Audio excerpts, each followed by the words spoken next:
Hello students, आज से हम स्टार्ट करने वाले हैं बीएससी सेकेंड ईयर केमिस्ट्री के पेपर नंबर 1 फिजिकल केमिस्ट्री यानी भौतिक रसायन से रिलेटेड एक इम्पॉर्टेंट सीरीज़, जिसमें हम फिजिकल केमिस्ट्री की जितनी यूनिट है उसमें सारी यूनिट के मोस्ट एमपी क्वेश्चंस का डिस्कशन करने वाले हैं। ये सीरीज़ आपको एग्जाम में बहुत ही ज़्यादा हेल्प करेगी। तो आज के वीडियो में हम यूनिट नंबर 1 के मोस्ट एमपी क्वेश्चन का डिस्कशन करेंगे। तो बिना देर किए स्टार्ट करते हैं। यूनिट नंबर 1 का पहला एमपी क्वेश्चन जो आपको एग्जाम में इस तरह से आ सकता है, what is isothermal and adiabatic process, explain with example. यहाँ पर आपको आइसोथर्मिक और एडियाबेटिक प्रोसेस क्या है उसे समझाना है विद एग्जाम्पल।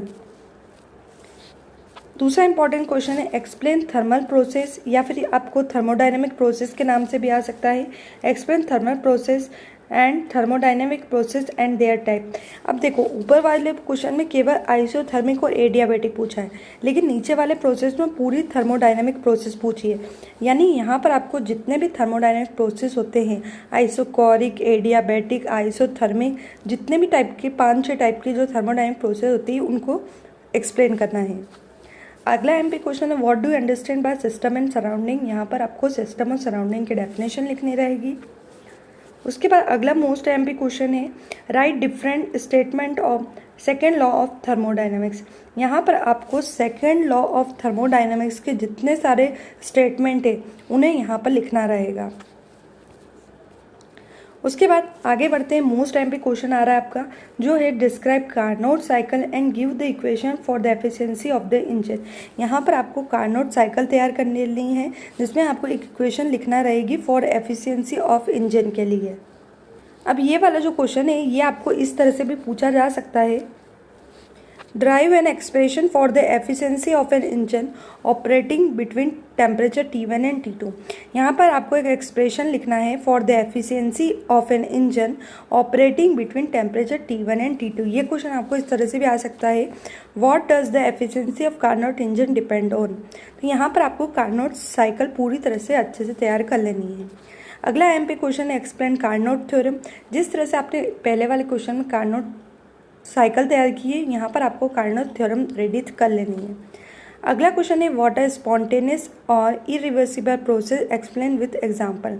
यहाँ पर आपको स्पॉन्टेनियस और इरिवर्सिबल प्रोसेस क्या होती है उसे एग्जांपल के थ्रू समझाना रहेगा। आगे बढ़ते हैं। नेक्स्ट मोस्ट एमपी क्वेश्चन है what is physical significance of entropy. यहाँ पर आपको इंट्रोपी से रिलेटेड फिजिकल सिग्निफिकेंस तैयार कर लेना है, या फिर क्वेश्चन आपको ऐसे भी पूछा जा सकता है explain entropy is the degree of randomness. यहाँ पर आपको क्वेश्चन इस तरह से भी आ सकता है इंट्रोपी का, entropy is the degree of randomness. एक चीज़ और मैं यहाँ पर आपको बताना चाहती हूँ कि आपको अपने मेन हेडिंग को क्वेश्चन में ध्यान रखकर आंसर को तैयार करना है। कभी कभी क्या होता है क्वेश्चन बदल बदल के आते हैं, लेकिन आंसर उनके वही होते हैं। तो केवल आपको मेन हेडिंग पे कंसंट्रेट करना है, क्वेश्चन में आपको बिल्कुल भी कंफ्यूज नहीं होना है। अगला एमपी क्वेश्चन है prove the entropy increases on isothermal mixing of to gases. यहाँ पर आपको प्रूव करना रहेगा कि isothermal mixing of to gases पर एंट्रोपी इंक्रीज होती है। या फिर और में आपको इस तरह से भी आ सकता है draw an expression for the mixing entropy of an ideal gas. Mixing of entropy of an ideal gas के लिए यहाँ पर आपको एक्सप्रेशन लिखना रहेगा। उसके बाद अगला एमपी क्वेश्चन है एक्सप्लेन नर्नस हीट थ्योरम। यहाँ पर आपको नर्नस हीट थ्योरम तैयार कर लेनी है। अगला एमपी क्वेश्चन है right third law of thermodynamics. यहाँ आपको थर्ड लॉ ऑफ थर्मोडायनेमिक्स बहुत ज़्यादा एमपी क्वेश्चन है, इसे रेडी कर लेना है। उसके बाद मोस्ट एमपी क्वेश्चन है drive and Gibbs Helmholtz equation and write its usages. यहाँ पर आपको गिब्स हेल्महोल्ट्ज इक्वेशन तैयार कर लेना है, इसका एक डेरिवेशन होगा जो कि पूरा मैथमेटिकल होगा। अब सेकंड क्वेश्चन में उन्होंने क्या लिख दिया, derive del G equal to del H plus T bracket में del G upon del T P. यहाँ पर आपको ये जो गिब्स हेल्महोल्ट्ज इक्वेशन है ये एक पर्टिकुलर इक्वेशन दे दी कि आपको इसे ही ड्राइव करना है। तो यहाँ पर उन्होंने क्वेश्चन का पैटर्न चेंज कर दिया है, यहाँ पर उन्होंने इक्वेशन देकर उसे ड्राइव करने को बोला है। आगे बढ़ते अगला मोस्ट एमपी क्वेश्चन है derive Clausius-Clapeyron equation for liquid vapour equilibrium.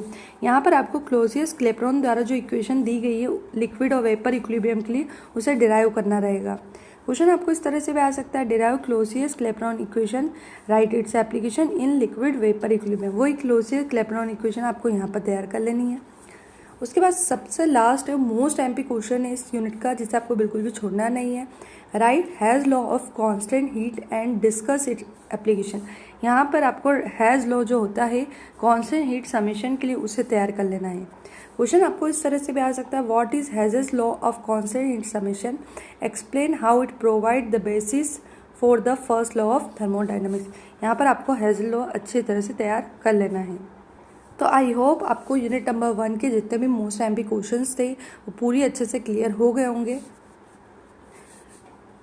ये जितने भी क्वेश्चन हैं ये आपको एग्जाम में जरूर हेल्प करेंगे। अब हम आपसे मिलेंगे यूनिट नंबर 2 के मोस्ट एमपी क्वेश्चंस के साथ। अगर आपको वीडियो पसंद आया हो तो लाइक करें, सब्सक्राइब करें और शेयर करें, ताकि हमारे आने वाली यूनिट नंबर 2 के मोस्ट एमपी क्वेश्चंस की वीडियो आपको समय पर मिल सके। Thank you.